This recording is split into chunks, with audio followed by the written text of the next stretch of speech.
Welcome back to SwitchCorner. Today we're going to be taking a look at Speed Limiter, Hard as Nails, genre bending, action shooter, racer, a few other things. This one's different, let's just put it that way, but is it worth your time and should you spend your cash on this one? Well, hit subscribe if you love the Switch, as much as we all do here. Join our growing family and let's get started.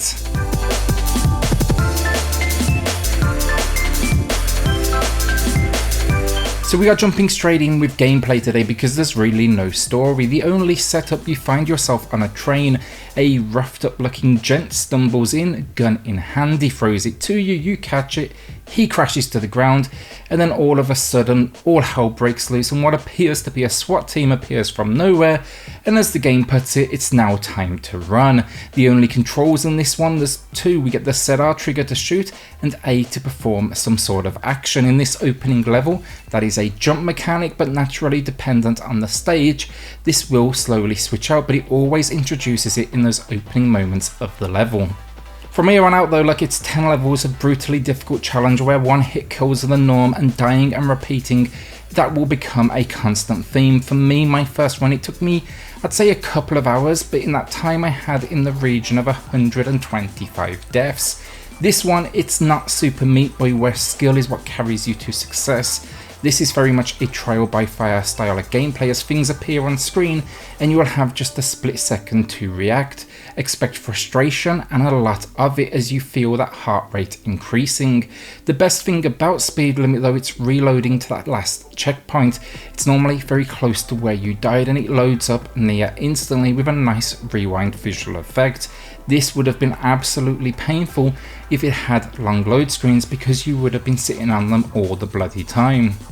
Variety wise though, with the gameplay, expect side-scrolling running and action, top-down racing, 3D racing, isometric helicopter challenges, fighter jet moments, even reverse fighter jet moments. Most actually are fun as well, but I will point out now the 3D racing and reverse fighter jet moments, the perspective can be a little bit weird and the controls simply didn't feel quite as responsive as I would have liked them to have been.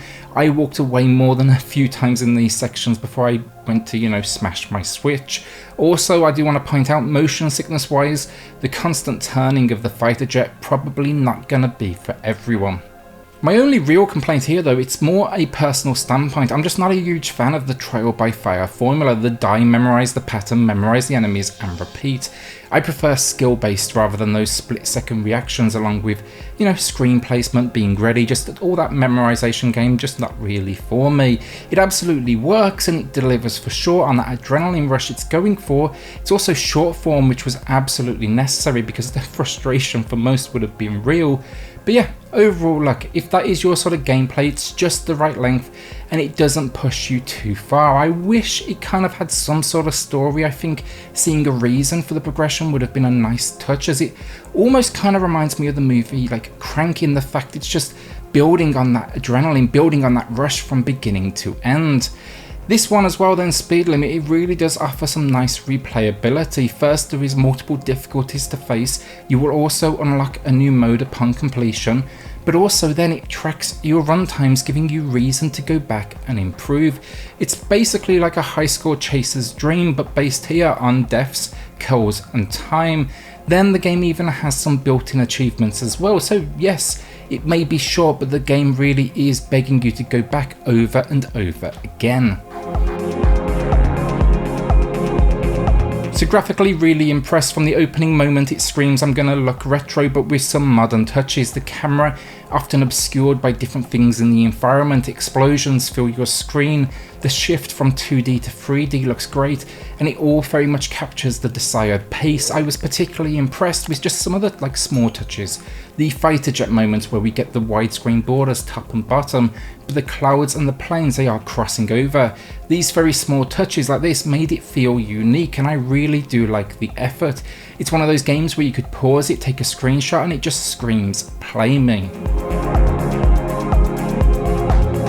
So audio finally, and I don't think it will surprise anyone too much, but I just want to start by saying the sound effects, they are seriously impressive, with it not only having, the driving, the guns, the explosions that you would expect, but the world around you has been populated from traffic to helicopters to doors opening. It's clear a ton of effort was put in, and it absolutely pays off because it builds a sound field that's as overwhelming and intense as the gameplay itself. Then the music, it's chiptune, it's fast paced, and it's exactly what I expected. Would I listen to it offline? Not particularly, but it absolutely suits the moments where it's used.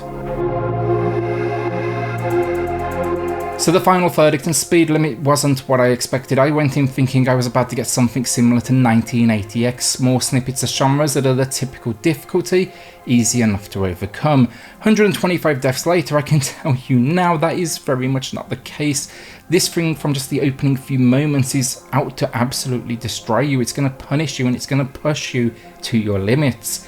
It's built for a very specific type of player who enjoys that trial by fire gameplay where not only, Twitch controls are required, but also a hell of an ability to memorize what is coming up and what you will need to either avoid or kill. Unfortunately though, from the 10 levels, a couple just didn't quite land for me personally. The controls just weren't where they needed to be. They didn't deliver the responsiveness I would have liked. That said though, by the end game it gave me that incredibly satisfying feeling of overcoming something, that reward that few games can match. A bit of fine tuning here and there though, and maybe some slight tweaks, but otherwise look, it delivers exactly what it sets out to. Today I'm giving Speed Limit a good 7 out of 10, and I'm sure many out there will love facing off against this for what no doubt will be that elusive zero death run and perfect time, and I cannot wait to see them do it. For me, I'm officially retired from the world of Speed Limit, but I don't regret the time I spent on it. Will you be adding this one to the collection though, and are you a fan of the trial by death genre? I nearly broke my Switch a few times, but maybe you have a little bit more patience than me. With that then, a shout out to the patrons of the channel who are just going above and beyond to support SwitchCorner.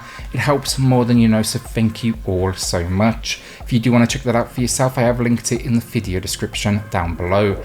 Then hit subscribe if you love the Switch as much as we all do here. Join our growing family, and I'll see you all on the next video. Thanks everyone.